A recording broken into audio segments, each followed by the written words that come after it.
Once upon a time, the Doctor, with the Doctor, and also the Doctor, saved the Earth from a Zygon invasion. They brokered a peace deal between two sides of a war, and now, as a fourth Doctor will find out, the peace is broken. War were declared, and this time, it's shapeshifty.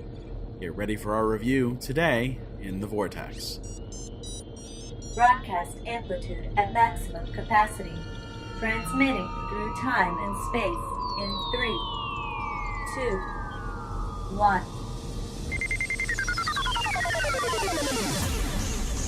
Welcome to the Vortex.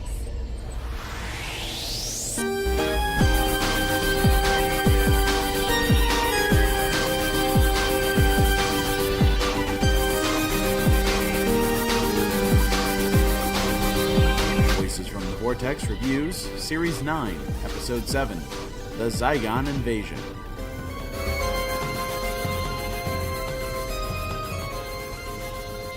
Well, hello everyone out there. Well, hello.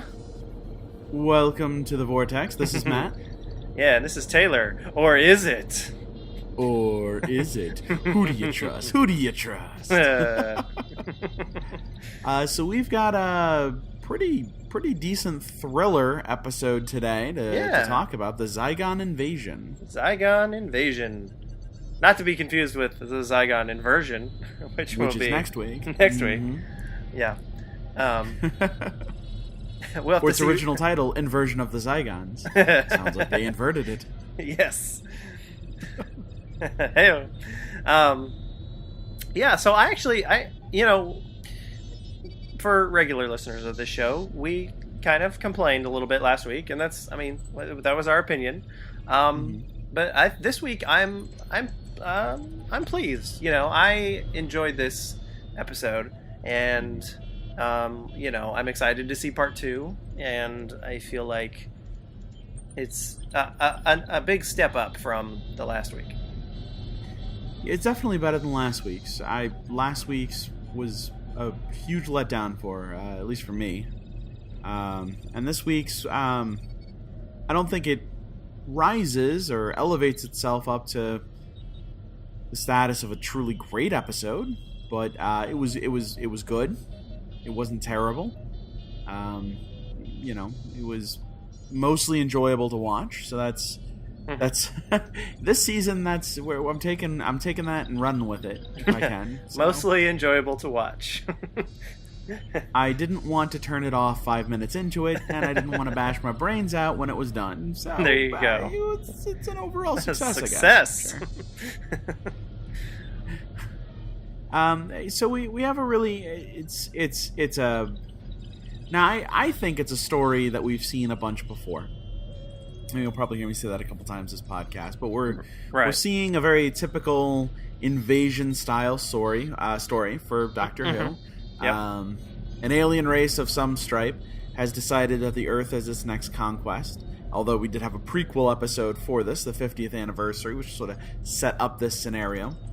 We've got the sort of an opening with the two Osgoods discussing why the peace is important, setting up some seeds for what'll happen next week with the Osgood box, and it's generally an episode where we don't really know who's who. We can't really trust anyone you see. Mm-hmm. Yeah, and that was part of the excitement of this episode. It was the whole, I wasn't sure who to trust, who was who.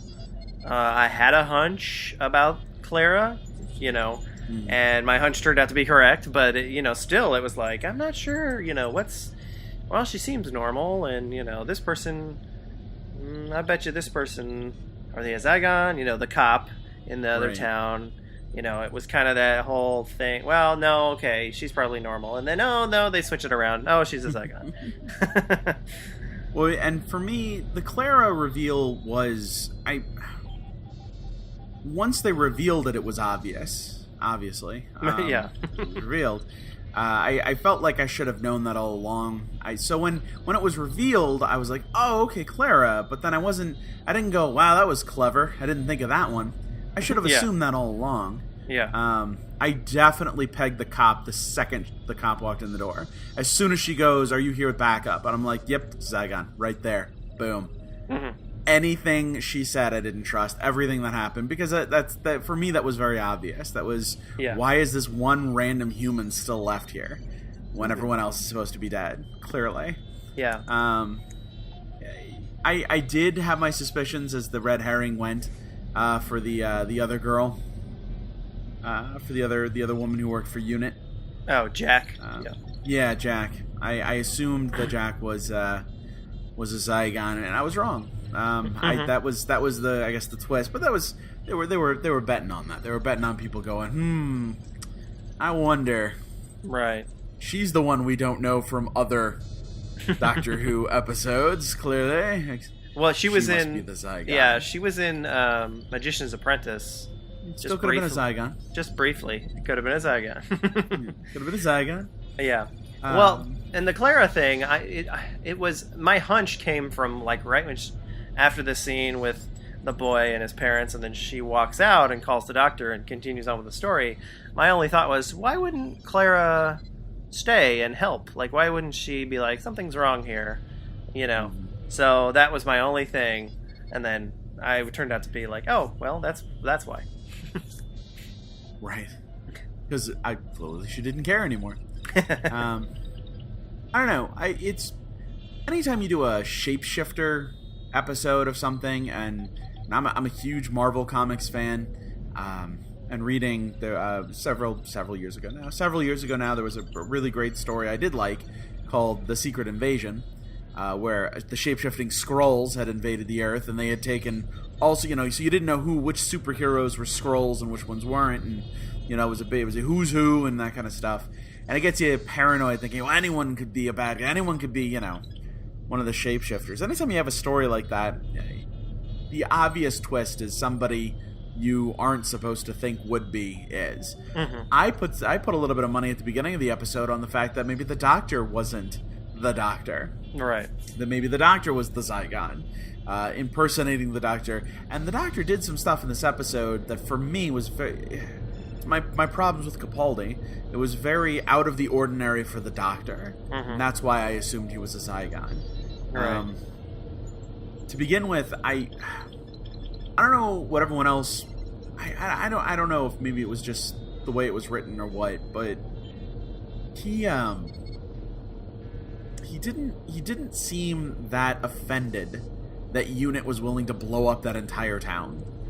He told them no, sort of. But he did absolutely nothing to stop them. He just sort of stood there and let somebody else make the choice not to do it. Right. And I can't help but feeling like if David Tennant were here as the Doctor, or Matt Smith, he would have done everything in his power to stop them. He would have threatened them. He would have used a sonic. He would have done something to force them to see his point of view. But this Doctor, Capaldi's Doctor, just goes along with it. He even says the quote... try not to shoot too many of them. Really? Wait, when did the Doctor stop giving I don't know. at all a care about human life? Right. Which is actually interesting. This episode was written by what's his name? Leave his name now. Hold on. I got it written down here. I know it'd be you. That's fine. Well, while you look that up, I did find that scene interesting where she was it was the drone strike, and then one thing I noticed, because we talked about this before, and I kind of, when I rewatched it, I noticed, he didn't really try to stop her. But one thing I did notice is I think he noticed the picture of the family, and that the Zygons were sort of mimicking her family, and maybe he was kind of doing a bit of an experiment, like, let's see, will she? I don't think she will. Right. So he was kind of testing that. Yeah, I mean, that's always plausible. Incidentally, the writer is Peter Harness. That's it. And the last time he wrote Doctor Who, he wrote the episode Kill the Moon in Series 8. If we look back at Kill the Moon, 12 has all this love for... for the moon egg, for the moon baby, but doesn't seem to care at all if that's going to have an effect on humans. He leaves it to humans to decide what to do with it. In this, he's willing to take a more drastic stance and say, I've got to do everything I can to help, to keep the peace. But he seems just way too easy that he sides with or allows Unit to be very aggressive. Like, I can't imagine, even already we see a doctor who should not want to see alien life dead, if that's what it's going to be, as opposed to human life, but now he's completely willing to roll with the crew that's got the guns. Mm-hmm. I don't know. It felt very out of place for Doctor Who, or at least for this Doctor. I expected more of a lecture to these people. Right. Well, and one thing that that I think Moffat's doing a lot with Capaldi, and we saw it a lot last season, was the whole thing about like making the difficult choices. And so maybe this was one of those. This is one of those difficult choices he has to make. Like, well, who do I side with on this? I need to try, if I can try to make peace, any way I can.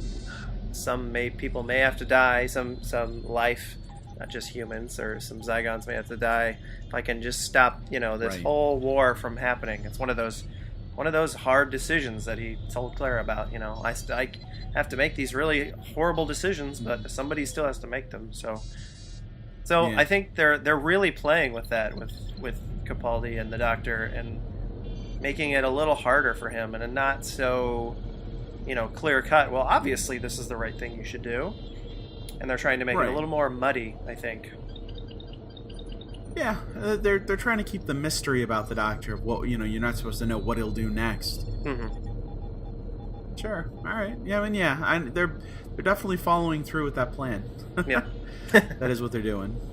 We do see in this episode they go all over the place, all over the world. They go to New Mexico. They go to, I swear it's a fictitious country.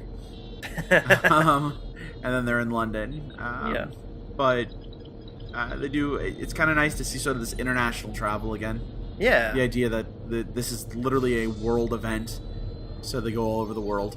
Well, and it didn't hit me till like a little bit later in the thing, but they're in New Mexico, and then the cop had like an American accent. Yeah. Like, it was one of those things, you watch the show and it's natural that everybody has an English accent. And then she had an American accent, and it didn't hit me till about halfway through. I'm like, oh yeah, she's okay. Yeah, she doesn't have an English accent. One thing that was cool about this episode is a lot of reused locations, like in London and around England. Yeah. The one I noticed for sure was the playground. It's the same playground from the place I remember is from David Tennant with the Army of Ghosts. Army of Ghosts, yeah. Yeah, which is the playground where he set up the thing to catch the Cyberman, or to catch the ghost. That was the one I noticed. The apartment that Clara lives in it looks like the exact same building they filmed for the Powell estate, which is where Rose lived. I mean, even with the stairs and everything, that was her apartment building. Yeah, I've noticed that with her, because even back when, she lived back when Time of the Doctor, I think, when she was in there with her gran and her dad and all that, and then it's been the same place, and I'm like, oh yeah, I think that's the same building where Rose lived, but they try to shoot it at like a different angle or from a different location so that it's like a new building, but it's the same building. Well, maybe it literally is the same building. That's true. I mean, I know the little subtitle that, when they typed the text down below, it didn't say Powell Estate, but I mean, Rose is gone. So's Jackie, who's in that apartment. Nobody. Like, it could be that Clara's there. Yeah. So no, you're right. Oh, there was also the transit tube from Flatline, where they went in Flatline when they were looking around when they were being attacked by the Boneless. They used the exact same tube. Yeah, oh yes, that's true. One thing that was great in this episode, the Doctor's playing guitar again. Yeah, it's one of those. It's one of those things where you're like, he's playing the guitar in the very first episode, and you're like, this is awesome. Can this just happen every episode? And then it does. And then it happens every episode. And you're like, okay, I'm not getting tired of it. Like, this is actually, I actually do like this. Every story he plays, and it's really great. Yeah. Well, and he was playing Amazing Grace, which was pretty... Amazing Grace, when Osgood was calling him, yeah. Uh-huh. So it's cool that they can do that. They can use what he's playing sort of to be symbolic or whatever for what's going on in the episode. I think that's pretty neat, too. Well, it's cool. It's cool because the Doctor knows these songs, but it's also cool Capaldi knows these songs. Mm-hmm. What did you think of the new Zygon ability? The shape-shifting clones from memories. Well, see, that's the thing, because I don't know a lot about Zygons, as far, because I don't think I've seen the classic story with the Zygons at all. The only thing I know them from is the 50th anniversary, and then this, and kind of the things they talked about are, well, the Zygons, to copy somebody, they have to have the other person in custody, sort of, like in like a little pod or in a web or something. Like, I don't remember exactly. I remember Kate Stewart being in some kind of web or something in the 50th anniversary. Right, they had to keep her to keep the... Because otherwise, if they were gone, then the Zygon would lose the ability to stay shapeshifted into them. Right, and that's a couple hours. Yeah, and that's what Capaldi said in this one. But then Osgood said, no, there's a new, like, we can do it. And I didn't really understand what they said. Like, what makes it so that it's possible? I guess they just figured it out, or what? Forced evolution, maybe? Yeah, maybe. So I guess they can pull from people's memories was a new thing, which we saw later with the soldier and his mom in that scene. But then, pulling from, the drone, even the lady who's not even that close, a woman who was flying the drone, she was pulling from her memory and the family. Right. So, much more advanced as far as they used to be. Mm-hmm.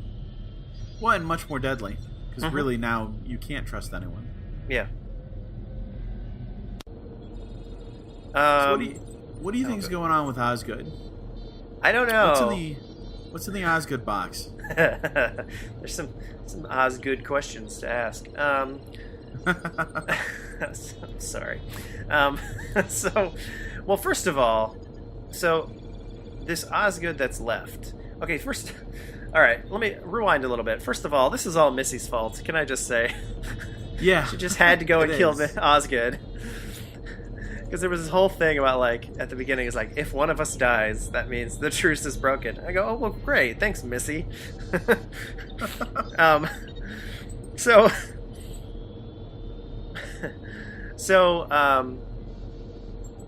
Osgood, the Osgood that they have, first of all, what was she doing in Truth and Consequences at the beginning? Maybe that's something they'll answer next time. Right. But she was there. She was in the sheriff's office there. Right. Well, it sounded like the reason she was there was because she got caught wind of this rebellion that was going on, or this insurrection or whatever, and that was a place where the shapeshifter, where the Zygons were, that she knew they were going to be. So maybe she went there to investigate. Okay, that makes sense. So then she's in the plane with the Doctor, and he's like, "Okay, which one are you?" And she's like, "Oh, I don't answer that anymore."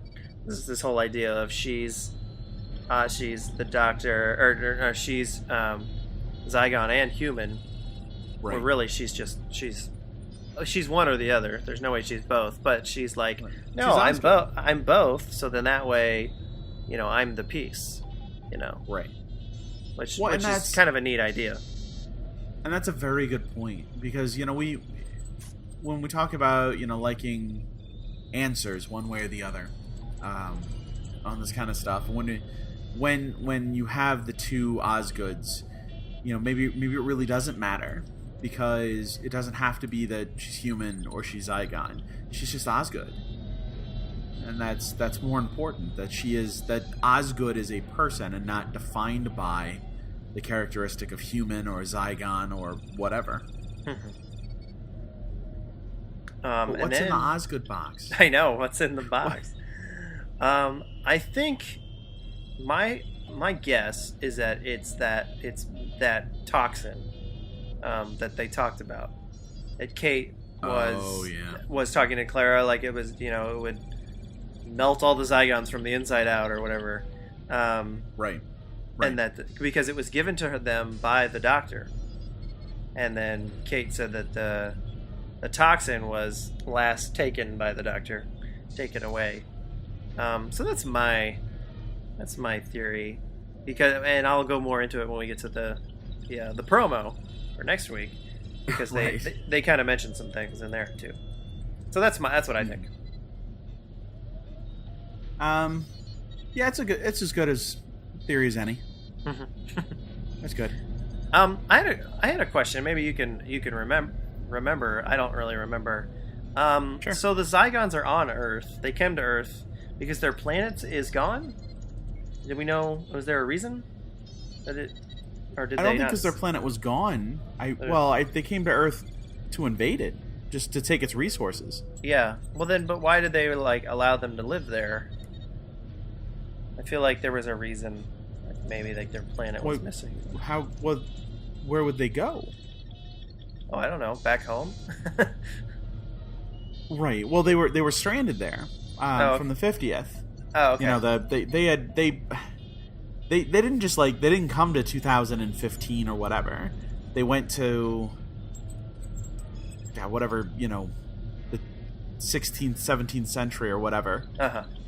That's where they were at, and they were trying to take over England that way, and so they had to put themselves in paintings, using that technology to keep themselves frozen until the time was right.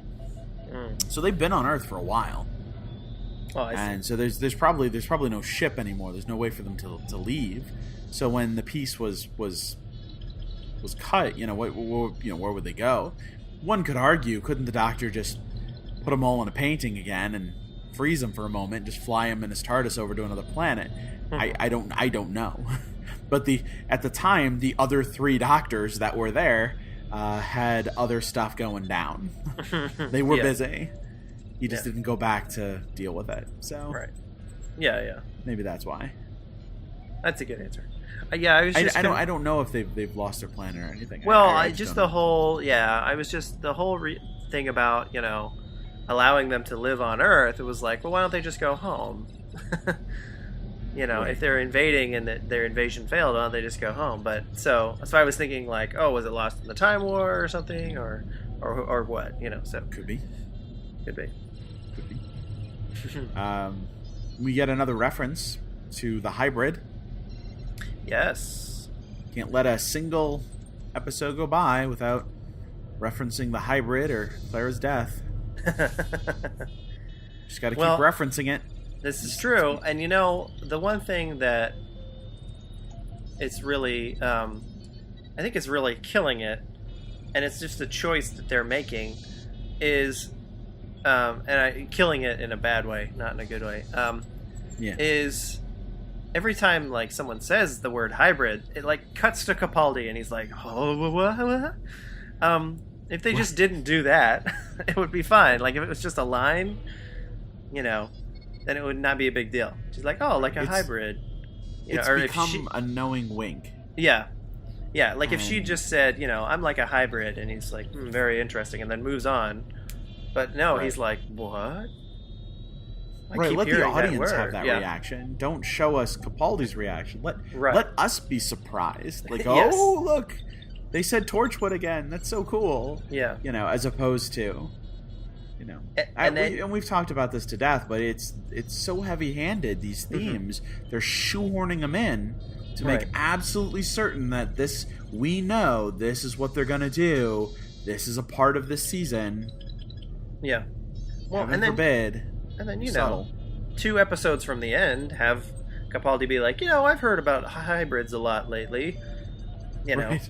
And so it leads into the finale. Sure. Have him reading a book in one of the episodes. It's just like, your hybrid and you.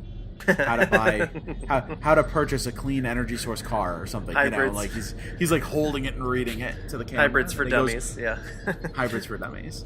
Buy a Prius. And then Clara says hey Doc, let's go do something, and he pulls the book down and he goes, oh hello, hybrids. Anyway, moving on.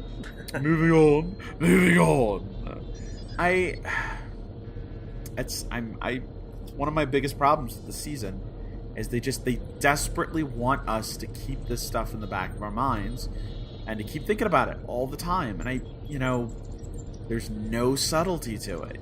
Mm-hmm. And I don't need to be led down the primrose path this way. You can put these things that, even if I miss it, even if I miss all the clues until the very end, going back and rewatching it to find the clues is part of the fun. I go back to Bad Wolf. You didn't recognize Bad Wolf in every episode, but when you got to the end and saw it was important, you went back and rewatched the season and were listening for it. And yeah, they didn't have to end every episode where it's like, all right, Rose, let's go on to our next adventure. And she goes, sure thing. Sure hope they say the words Bad Wolf next episode. You're right, Rose. Bad Wolf would be a bad thing to hear. Let's go. And then they hit the switch and they fly to the next episode. Next episode, Bad Wolf. Part 7.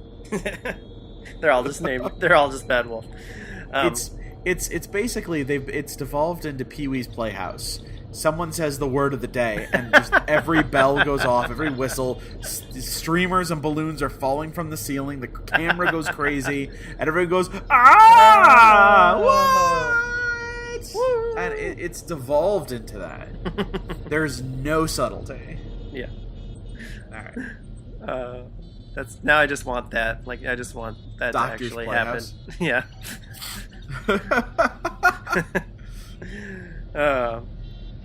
There were a lot of good little winks and references in this episode, which were great. One that was it wasn't super obvious, but if you saw it, it was so great.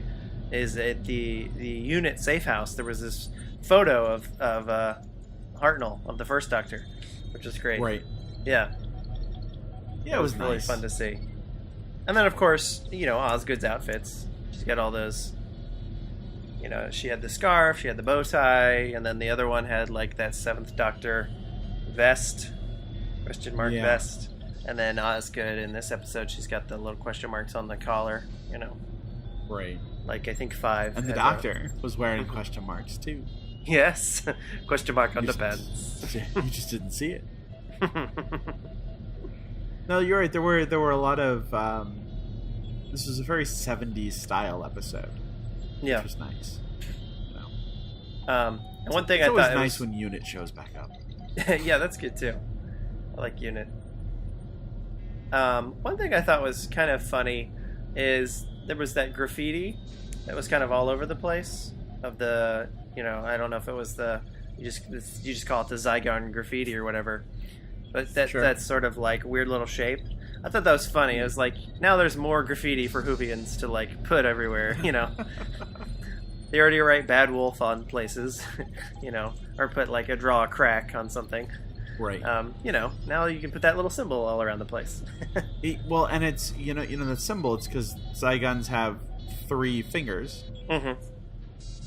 Yeah, that little Zygon foot or hand. Yeah. So it was adorable. Mm-hmm. It was like, it's just handprints. Like the children are playing. Yeah. Yeah.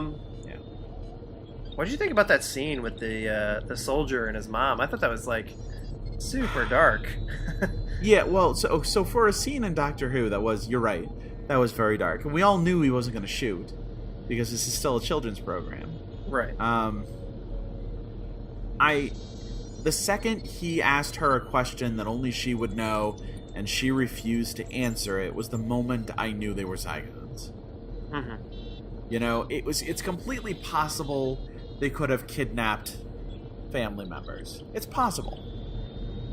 But then when he says, what's my birthday? And she goes, they want you to shoot me. Don't do it. You wouldn't do that. I'm like, well, she didn't answer it. She's not his mom, Yeah. Why wouldn't you just say his birthday? Yeah. Right. Yeah. If you were that person in that, and then for everyone there, are you honestly telling me that every single person, well, all 15 or 16 people that were there holding the guns, that every one of them is so stupid? They're fighting shapeshifter imposters, right? And every one of them goes, no one goes, why are all our family here? That seems really convenient. Really, Not one of them goes, I'm not going in there. Not one of them says, no, I'm not going to do it. Yeah. They all get turned into electric balls of hair. Yeah, well, they deserved it. I mean, hey, I'm sorry. You could have at least shot one in the leg. Shoot your mom in the leg, and she would probably go and turn into a Zygon. Little belly, why? And then yeah. No, if it was your mom, then oh well, she'll heal. I'm gonna say this because this is in any other long form story that I would watch, any other science fiction property, any other movie or TV show. This might have been a really crucial scene for defining things in their universe. We've already had scenes like this. Yeah. We've already had, in 50 years, we've had this specific scenario. These are trained soldiers who do not work for governments, they work for UNIT. They work for a global task force. These are supposed to be some of the best, most elite warriors on the planet. First off, they all have family that can get kidnapped. There's not one of them that was like an orphan that has no one. But yeah, not a single one of them says something's wrong here. We literally just had the lecture about them being shape-shifting Zygons, and there's something wrong here. This scene was, for me, this was lazy writing. This is, they wanted to have a scene because they had to play for time. And they wanted to have the audience go, ooh, what are they going to do? But anyone who's ever seen an episode of anything ever would have watched this and gone, no, there's Zygons. What are you doing? Just shoot them. I think an episode of Dora the Explorer? Yes. That one episode of Dora the Explorer where her mom was actually a shape-shifting alien from outer space, and the monkey ended up having to shoot the mom in the face. Oh no, Boots! That is a very important episode of Dora the Explorer. It also crossed over really, really well with Handy Manny. Yeah. Because those tools are clearly alien. Obviously. I just feel like we have grown up as a culture now of people who watch entertainment. We are used to all the tricks. Mm-hmm. We've grown up as a civilization. We are no longer easily fooled by lazy writing, right. Especially if it's not the first time we've ever seen this scenario. Mm-hmm. So I don't understand why. I guess I just don't understand why this passes for good writing for Doctor Who. This scene in particular bothered me a lot about this episode. Yeah, it's one of the things I think was really bad about it. Yeah, it bothered me a lot too how it ended. Like, I was okay with this where it was like he didn't want to shoot his mom. Like, I understand that, but then like for them to all go in the building and they're all dead, I was like, come on, yeah. Why? It was a little bothersome. Yeah, I would agree. Well, it was a little bothersome because. You don't believe it. Now, I think this episode, and again, we've seen this kind of episode before. It's an invasion episode.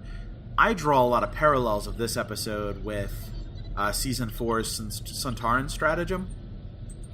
Oh, almost beat for beat. We've got, UNIT is on a worldwide manhunt to stop an invasion. We've got, one of the Doctor's close companions is actually a clone or a Zygon, a shapeshifter. It's a duplicate, and he doesn't know. And they're kind of working from the inside. We've got Osgood is an awful lot like, in a lot of ways, like the genius, in that she's sort of an X factor who's involved in all of this somehow. Even the beats at this particular moment where they sort of have everybody, they've trapped everybody and they've sort of taken everybody hostage in some form or fashion, and the same way they release the gas on Earth. The cliffhanger's the same. The world is theirs. The world is theirs. Mm-hmm. I don't know. That was that was 5 seasons ago. Yeah. It's weird to say that now, but it's 5 seasons ago. Oh yeah. And yet, I don't know. Like I said at the beginning of this isn't a bad episode. Uh-huh. Well, that's hard, It doesn't really. It's not great. Right. Yeah. No, I would agree with that. I don't think it's like the most fantastic episode ever. And that's hard with Doctor Who. I mean, we touched on this a while back, but Yeah. there's 50 years of stories here, and we've seen a lot of repeats, I think, throughout time, even just within Troughton's era. Right. Like little repeats of a story, of a sort of setup. And you're right, this is very reminiscent of that sort of Centauran episode. It's got a lot of the same stuff. It's got the something that's affecting all of Earth, and it's one of those things that everybody's gonna remember, stuff like that. So Right. yeah, I definitely see that parallel. And just for New Who, this is the first time for me, at least, an episode has directly mirrored a New Who episode.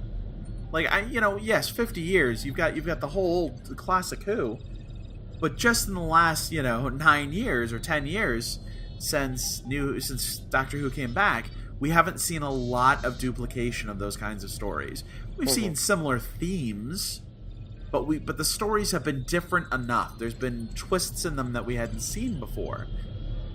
But now we've reached, one could argue that the the Cybermen returning from the parallel universe and invading Earth with the Daleks is very similar to, and you can start drawing those parallels each season finale in Russell T Davies' era, which involved the Daleks. They even used the same location. Right. This time it's a god of the Daleks. This time it's Davros. Right. But it still felt fresh. It still felt new, because even though it was the same stuff, it was building in the story. It was they planted the seeds that there was going to be this greater revelation of what had happened to the Doctor, and they built to that. Even if the stories were similar, there were enough twists and changes, and the characters grew. And even when we got to Matt Smith, it changed and grew. And now it feels like there's no mystery left. We're just retreading that ground. Mm-hmm. Well, and maybe this is one of those. We'll see how the next episode pans out, because maybe it'll take a totally different turn than the Centauran stratagem, or the Poison Sky, or whatever the second part of that was called. Poison Sky, yeah. Yeah. So, yeah. There were some really good. There were a couple of really good quotes in here that I really liked, that just made me laugh. Capaldi was kind of just being ridiculous in this episode. First of all, Dr. Disco and Dr. Funkenstein. That was good. I really enjoyed that. And I think one of my favorite parts of the whole episode is, do you still have that, you still have that plane? And Clara's like, I thought you didn't like being the president. And he's like, no, but I like pouncing about in the big plane. And then cut to him at the top of the stairs with his sunglasses on and peace signs out, I'm out of here. Just it's so different from, Death in Heaven, when he was like, yo, you're president now. And he's like, what? This is ridiculous, Right. Now he's like, oh yeah, I'm president, baby. Dr. Funkenstein. President Funkenstein. Yes. Well done. And then there's the really good quote, one of the serious ones. Kate Stewart says, "Oh, you left us with an impossible situation, Doctor." He says, "I know, it's called peace." Which is just kind of, it was like one of those, that's a good one. That's a clever one. Way to go, Peter. Peter Harness. And then, this made me laugh so hard.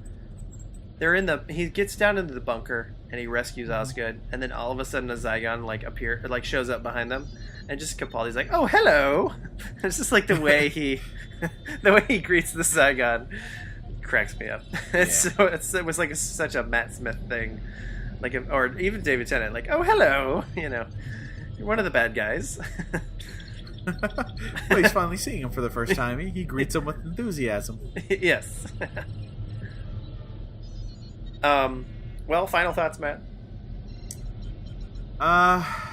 Well, as has become my tone for this season, honestly, We have another decent first episode to a two-parter, but I'm not entirely sure it's going to play out well over the next week's 45 minutes. I just don't know. I have been burned already this season quite a few times on poor second episodes. While the return of Osgood is definitely a highlight, I can't help but feel this is another piece of Doctor Who's, I don't know, need to make me like it again after a rocky Series 8. I mean, this season has felt like that. You know, hey look, first episode, Davros and Missy. Hey look, Maisie Williams. Oh, you like Game of Thrones? We got Maisie Williams. Oh, you liked Osgood? We're bringing her back. Like it feels like they're trying really hard to get me to like them.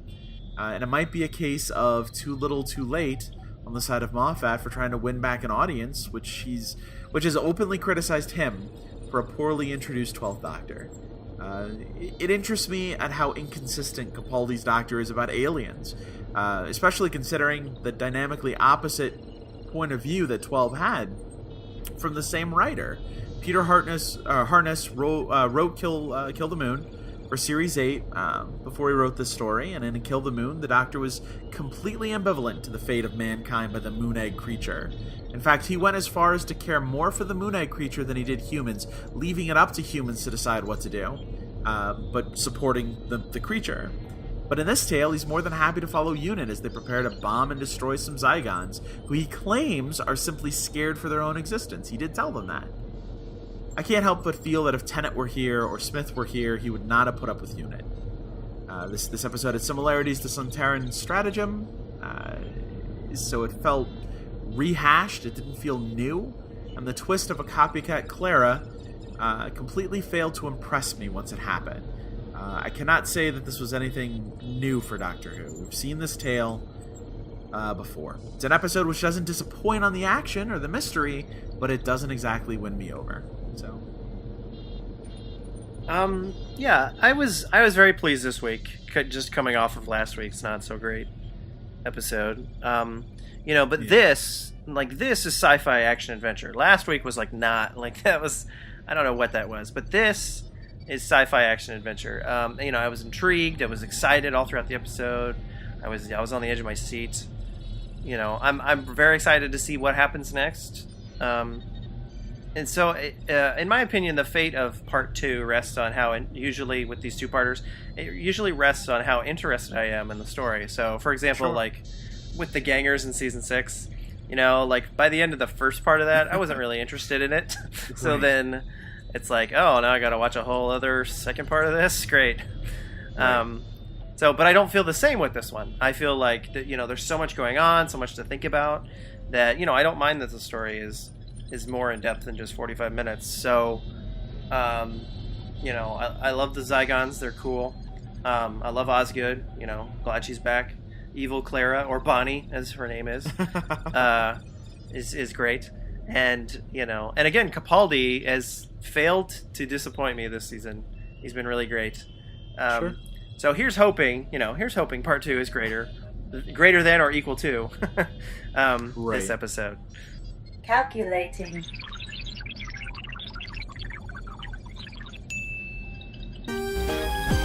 Voices from the Vortex gives the Zygon invasion 6 out of 10.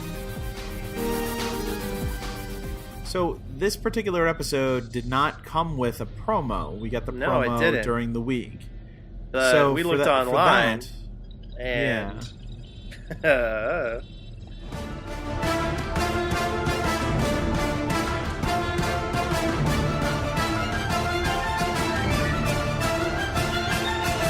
Oh my god, that promo. Oh my god, that promo. Oh my god, that promo. So I need to know what's in the Osgood box. I have to know. Like, this thing. What's in the box? Oh, what's in the box? What's in the box? It can wipe out everything. It can wipe out humankind. Maybe it could wipe out, the Zygons. Who knows? But it is clearly the most important thing in the universe. I mean, it's like... Is it just me, or does it look Gallifreyan? Well, yeah, it looks kind of like the Moment a little bit. Like that box. Like the moment, that, or it looks a little bit like siege mode for the TARDIS. Oh, there you go. Or, Yeah. It even almost looks like Dorian's head in a box. Yeah, like, maybe that's what it is. It's they'll open it up, it'll just be Dorian's head, and he'll go, "Hello, talk to I me, know how face to your solve face this. again." I know how to solve this problem. Pop Tarts for everyone. Oh, and Yes. like there's just a dance party 10 out of 10. for the Zygons. Zygons, woo woo! Word of the day. That'll be how the episode ends. The Zygon invitation to the party. To the party. We're gonna shapeshift across the dance floor. Yes. One thing about Don't this be a episode. One thing about the episode was that Clara. Basically, we find out that this whole time, except for the first 2 minutes of this episode, that it's been this Bonnie character and not Clara. So it just in the promo I don't think we still didn't see Clara. So is Clara going to be asleep this whole episode too? That's kind of it's some great acting. She's been asleep this whole show. Maybe she wakes up at the end of season 9 and realizes it was all a dream. She's been a ganger the whole time. It was all of Santa. No, she's pregnant. It's a dream crab. It's a dream. Damn it.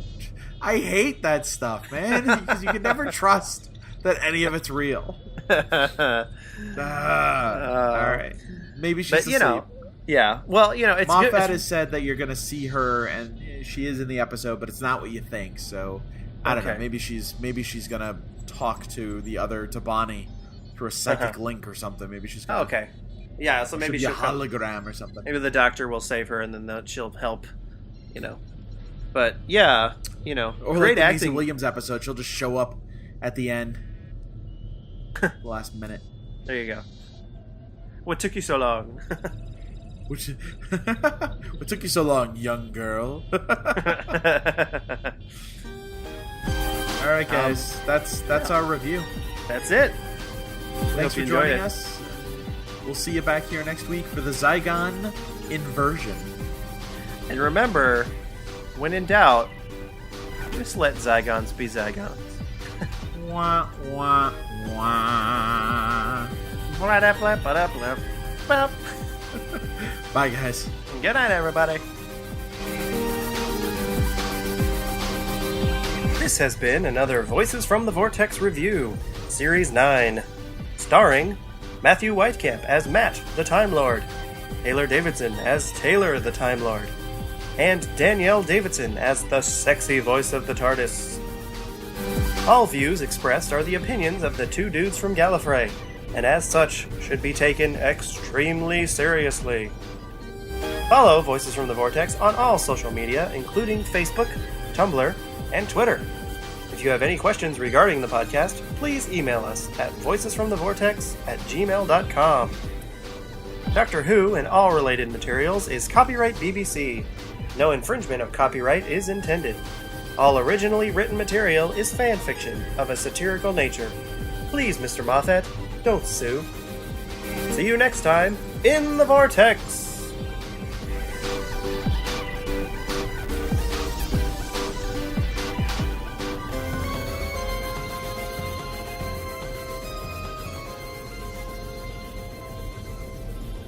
Temporal flight engaged. Returning to the vortex. End of transmission.